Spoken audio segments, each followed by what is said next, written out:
welcome to our episode of Super Reaction Bros. I'm Kristen. I'm Christopher. And on today's episode, we're taking a look at CinemaSins for Black Panther. Yes. Is everything wrong with Black Panther in 17 minutes or less? Which I can't find anything wrong with Black Panther at this point. Probably the second, probably near the ending, but that's about it. Yeah, I won't see anything else like in the beginning or middle, you know. Well, don't forget, we already saw how Black Panther should have ended. Yeah. And they covered a couple things, like when they originally captured Bat Claw, they could have done something differently. Oh yeah. And they could have done. Oh yeah, they could have easily taken the kid and raised him. Oh to yeah. be better. Yeah. So there's some things wrong. There's something in here that is going to go over all the small, very smaller things that probably bothered them a bit. So let's just dive straight into this for everything wrong with Black Panther in 17 minutes or less. So here we go.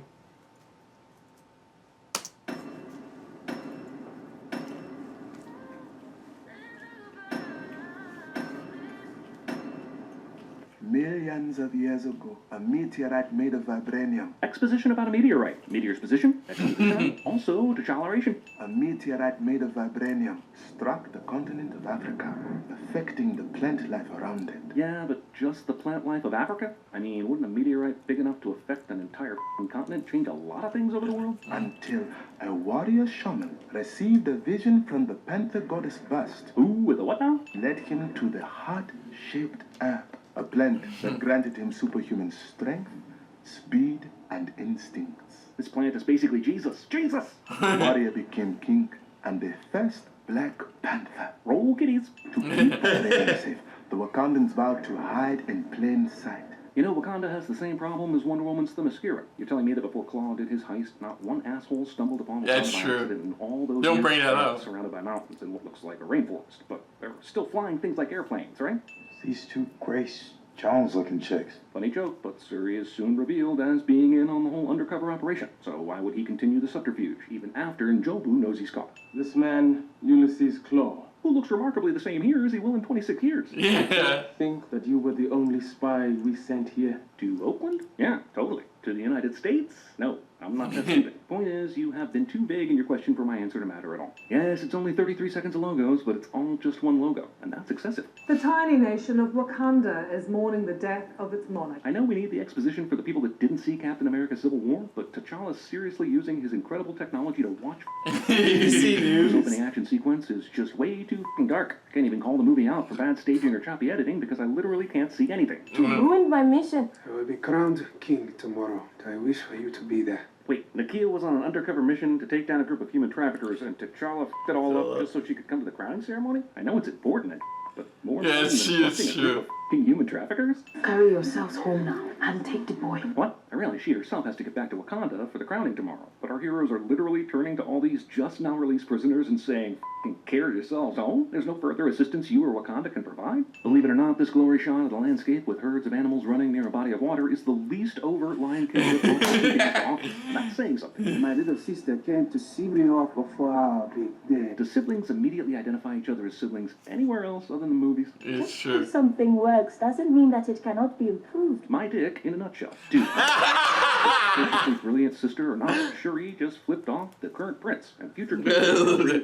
All these people with no repercussions. In case you confused it for London, Nebraska. I mean, seriously, does anyone need the UK part of this title card? This is the most London-y London shot ever to London. Where's this one from? Present-day Ghana. Well, what about this one? This eventual reveal is predicated on the fact that this museum refuses to use any descriptive cards for their priceless artifacts. That is true. Ladies, some space, please. So why did they need the guys of the paramedics? There's no way the room cleared that fast. Oh, cool. I guess Claw's claw comes with a weapon polishing setting. Okay, so the water is being drained ahead of the falls, and all these people are arriving by boat above the falls. So is there a staircase in these rock faces? Do they all rappel down? It'll be That's definitely true. yada yadas how everyone actually gets to the very specific and temporary location for the crowning/fight. The It's- CG on these swaying people is so bad, the maker of Weevils has suited in civil court for T'Challa, the Black Panther. I'm super confused about one thing. How the throne of Wakanda and the title of Black Panther are seemingly linked, and yet definitely not linked, because he's been Black Panther for a bit, even before his dad died. And now he has to have his Panther purple drank powers medically it's removed because in order to fight for the to be honor of being king. king. Upon which they will re-purple drank his ass and get his superpowers back. But he wasn't king before now, and still had powers and was out there fighting. He was Black Panthering right after his dad died in Civil War. Did his dad decide to stay king but give up the Panther juice to his son? God damn it, I've written 7 lines in a Word document.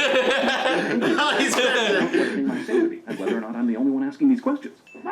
That's true, but oh wait, best guy in the The movie. Jabari tribe was missing from this entire ceremony before now. I mean, it makes for a dramatic entrance, but they're definitely a part of Wakanda, and this is a pretty important day. Marvel, look, you should make a spin-off horror series about M'Baku and the clay mask. I don't know if it's the double eyes, or the double mouth, or the Westworld-worthy map carved into his forehead, but this is the most frightening movie character I've seen in years. As your technological advancements have been overseen by a child who scoffs at tradition. Okay, a few things. Technological advancements should be overseen by whoever makes them go smoothly and rapidly, which she is doing. Second, she's 17 going on 18, and almost no decent English-speaking person would call her a child. Third, you've been up in the mountains, dude. You don't get to come down after, I'm guessing, decades and start demanding. You chose to leave and live in seclusion. Fourth, and That's make it true. most simple. Don't all teenagers scoff at tradition. Who That's could true. not keep his own father safe. Low blow, especially since he and his father were way outside the borders of Wakanda, where they can't possibly control all variables. That got bombed, and dude is making it seem like T'Challa just refused to do the Heimlich maneuver on his choking father. Glory to Hanuman. Wait, who? Hanuman feels like a sudden new name we are giving glory prayers to.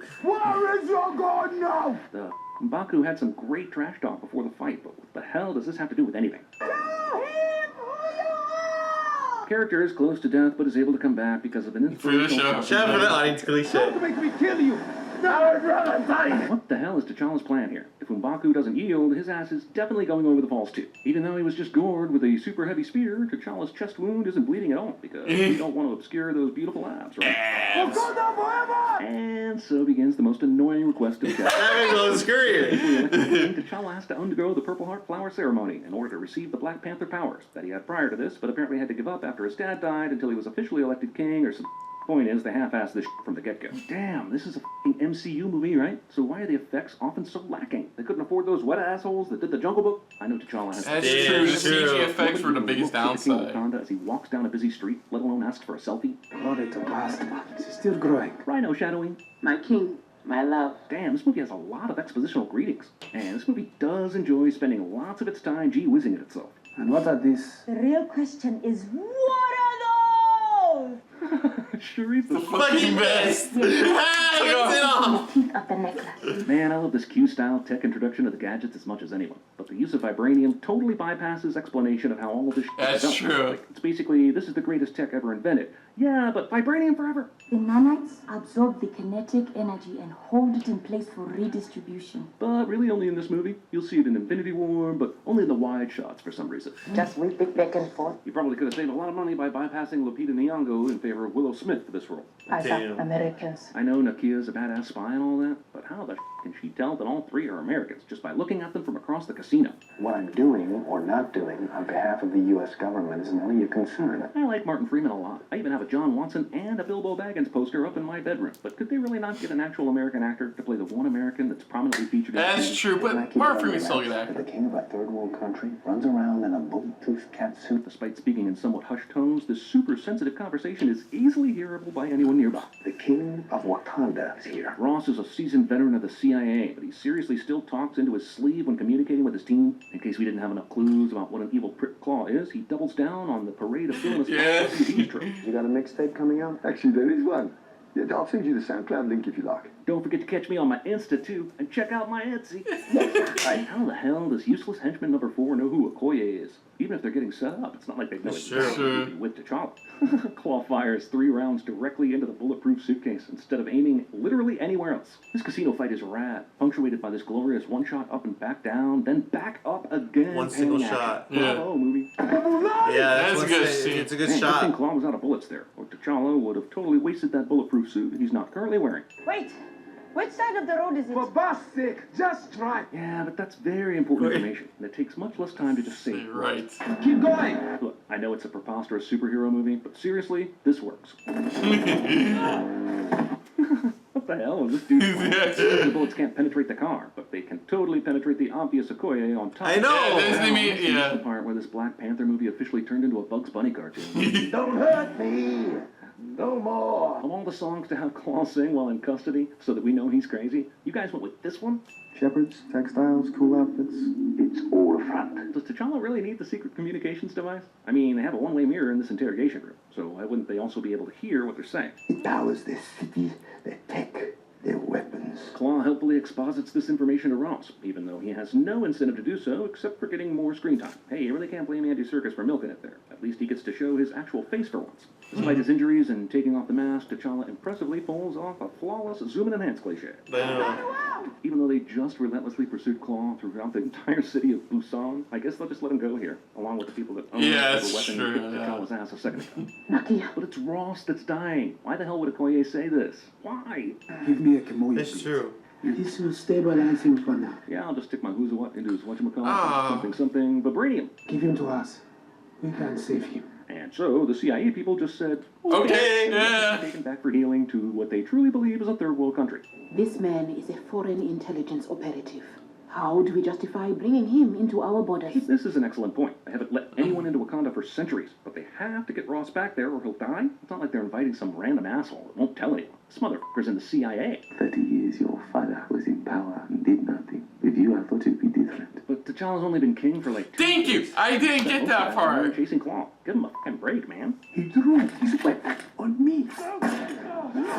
I know Njobu's done some questionable, but why did T'Chaka have to kill him dead? He's already disarmed him, right? This entire movie could be 80% less. He disarmed him right there. Uses like Wakanda neck pinch or something. Man, Claw looks pretty good for a corpse that's been flown from South Korea all the way to Wakanda in a tiny, unrefrigerated prop plane and then dragged across the prairie in the middle of a hot day. Don't touch anything. My brother will return soon. Wow, I've heard Ross may be the first movie character in history told not to touch anything that actually Doesn't touch anything. Vibranium on those trains? There's vibranium all around us. I understand the conflict about wanting to heal Ross in Wakanda after he technically saved Nakia's life. But once he was okay, they could totally move him somewhere else, other than the technological hub of the entire country. You can't let your father's mistakes define who you are.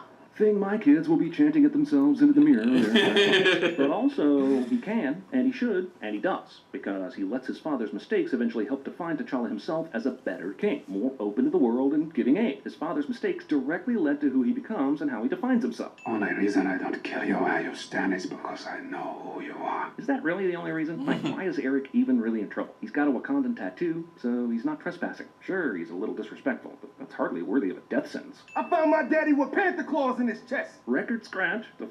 Wouldn't T'Chaka's claws have been part of his suit and retracted back after the stabbing? Why'd he eject the f***ing claws and leave them in the dead body? He literally said to the other guy, tell no one of this, and then I guess followed that up with, but I'm gonna leave these claws here like a riddle or something.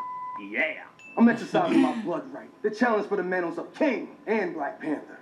Okay, but can Eric really do this? There was a whole thing earlier about the challenge being on a specific day. Yeah. The other tribes declined to challenge before M'Baku. Can any one of those warriors walk in and challenge at any time? I know we in the U.S. probably shouldn't be judging any other country's politics, but that seems like an inefficient system. It is. Let's talk about Killmonger's way unnecessarily complicated plan. He stole the Vibranium from the museum in London just so he could get T'Challa's interest in capturing Claw in Busan. But if Claw's group killed T'Challa, Eric wouldn't have had the chance to challenge him for the throne. And why does he need all this to happen anyway? If all he's trying to do is get Chris from Get Out's support in Wakanda, he killed Claw ages ago, considering he already knows where Wakanda is. God damn, you broke it down so really good. Just so I can kill you. Man, I thought my family get-togethers. Well, it's not. It wasn't Lex Luthor bad for me. Killmonger is at once one of our best comic book movie villains ever, and one of our stupidest. This is just so much dumb it kind of hurts the brain. Also, look, I don't know if there's a way to do this where it's not obvious, but who the believes for a second that T'Challa's dead here? There's 40 minutes of runtime for another character, and there's magic doohickeys all over the place here. Of course, he survives this. Eric beat T'Challa and everything, but he also just randomly murdered Ghost Dog during the fight, who's a pretty important figure in Wakanda. Doesn't that get him in any trouble? I am loyal to the throne, no matter who sits upon it. Might be time to reassess the priorities. Burn it all. So thankfully she, I guess, suspected Killmonger might go all burn the witch on the purple flower, and came here to grab one she intends to use to give T'Challa back his Panther powers. But then after that, that's it, right? No more flowers, no more Panthers after T'Challa. That's true, we don't right? hear anything We start else this throne room scene upside down as a very subtle way of reminding the audience that here in Wakanda, things are currently upside down. Pretty The new much. king is a U.S. God damn it, tell me to stop taking all these things off. He loves it! Takes it off! He's just lying there, probably dead. That's entirely possible, given the proximity of the mountains to the waterfall. One of our fishermen found him at the edge of the river border. He brought him to me. And I didn't tell anyone, like for however long it took for Killmonger to get red-dirted and purple-planted, and then go up and change clothes, and then go into the throne room and order weapons sent to the War Dog spots. Yeah, I didn't say to anyone that whole time. I just assumed you guys would deduce. Well, I mean, he wouldn't go up to Killmonger because he doesn't know how the guy would react. And now you have. Amazing. I can heal him then. Take him. He'll be dead in seconds. Damn, everyone in this country seems to be able to diagnose and heal anyone with Impugned. I love how the herb that gives a normal human superpowers is now going to serve double duty as an herb that flat out heals mortally wounded dudes near death. We let the fear of our discovery stop us from doing what is right.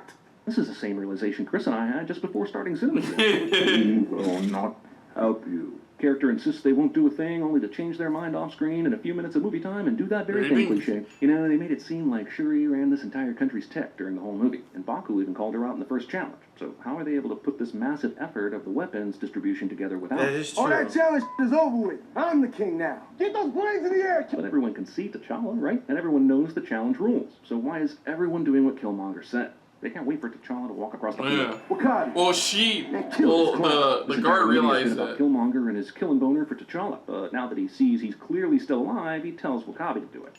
For the tribe! Boy, that escalated quickly. I know W'Kabi was pissed at T'Challa for not killing Claw, but his willingness to kill his best friend until like, a week That's ago. one thing I found was a bit extreme, was that. Ah, cool. We're all gonna stop fighting and patiently wait for the over-CGI rhinos to show up and make this otherwise excellent movie into a show. Yeah, that's when it take starts this movie to... into full-on Lord of the Rings mode for the finale, and that's not a good thing. I made it American style for you. Get in. First off, when did Shuri have time to make this American style? And how is that even an option? And what does that even mean? It's not like the U.S. only has one type of vibranium-powered aircraft. In fact, I'm pretty sure we don't have any. Laser paws! Okay, Laser I know I paws. hit the CGI in this movie hard, and it totally deserves it, but this is just egregious. We've literally fallen into a pit of cliched darkness, with a large dose of rubber Neo and a healthy amount of same versus same. You're better than this, movie. You want to see us become just like the people you hate so much. Couldn't T'Challa at least mention that he's had a change of heart and wants to help the world? That's true. Isn't that worth a shot before someone gets killed again? Would you kill me, my love? Oh yeah, remember that these two are, I don't know, dating, I guess? Because it has no bearing on anything that happens in this movie until now. Bury me in the ocean with my ancestors that jumped from the ships. Because they knew death was better than bondage. So everything went back to That normal was a after good the line. Enormous fight? All those Wakandans that died for the super quick rule of Killmonger are just dead? We all cool now? Once a again, the king of Wakanda, now making out on a very public street, attracts no interest from the common folk. Hey!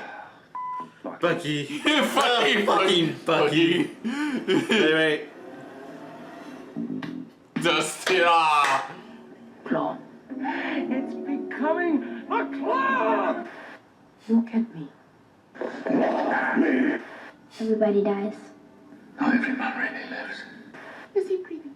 Well, it just so happens that your friend here is only mostly dead. There's a big difference between mostly dead and all dead. I chose my people. But I don't want your life. Who led him to the heart-shaped herb.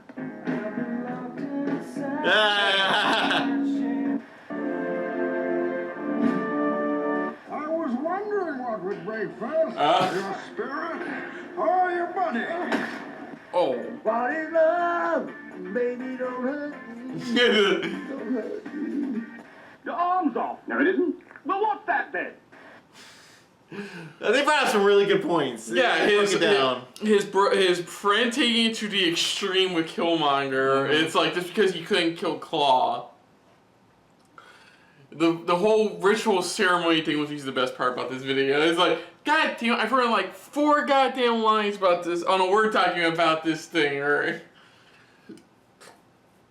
yeah, it's. They did a good job, pretty much. They broke down like a lot of little things, and of course, it took off a few sins because there's certain parts that just make sense, or you're just like, oh, this was just too perfect. I love that opening one. My dick in a nutshell. They did in a nutshell. Yeah, the ritual thing was the biggest thing. Oh, but Killmonger's plan, it's not, well, yeah, a bit extreme. I don't think it was extreme as something like Lex Luthor from BVS. Yeah. You know, at least it made some semblance of sense. You know, it's still a bit much, but you know. Exactly. Yeah. And of course, they had to take a sit off for the wolf guy.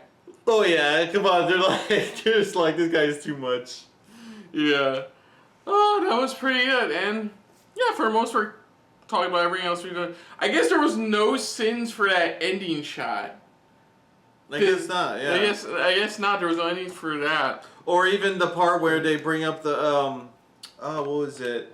You know, the part where they're like, you know, they could have just killed him, you know, where, like how Honest Trailers kind of did, where it's like the part where it's like they were giving him when they were making him the Killmonger, the Black Panther. No, that was how it should have ended. How it should end it, yeah, sorry, correction. How it should end it, pretty much. You think that you mentioned it going, could you just kill the guy right here, you know, just pretend you have it, hey, here it is, but it's actually poison? Mm-hmm. Something, you know, but overall, though, they did a good job, as always. Yeah. They got really deep into this one for certain yeah, ones. like the ritual stuff is, like I said, the ritual stuff is my favorite part, where he's talking about how this whole tradition thing works.